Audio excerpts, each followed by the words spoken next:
салом дӯсти азиз, мехоҳӣ дар ширкати бонуфузтарини Корея дар хона нишаста тариқи телефон кор ва фаъолият намоӣ? Пас ширкати Атоми маҳз барои шумост. Дар ин ширкат шумо аз маҳсулоти сифати аввалиндараҷа истифода мебаред ва музди хуб ба даст меоред. Шароити кор бениҳоят осон аст. Хариди маҷбурии ҳармоҳа нест. Дар 6 моҳ шумо як маротиба ба маблағи 250 сомонӣ харид мекунед. балҳои шумо ҳеҷ гоҳ намесӯзад. Шумо аз зинаҳои корӣ намеафтед, фақат ба пеш ҳаракат мекунед.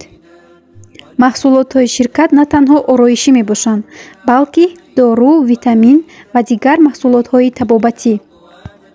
аз ҷумла маҳсулотҳо барои табобати бемории диабети қанд, витилиго, псориаз, барои шахсоне ки мехоҳанд вазни худро кам кунанд ё ин ки резиши мӯи худро қатъ кунанд ва ғайраҳо.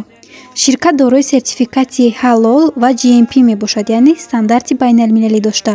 музди кор бениҳоят баланд аст. Барои маълумоти бештар бо мо ба тамос шавед.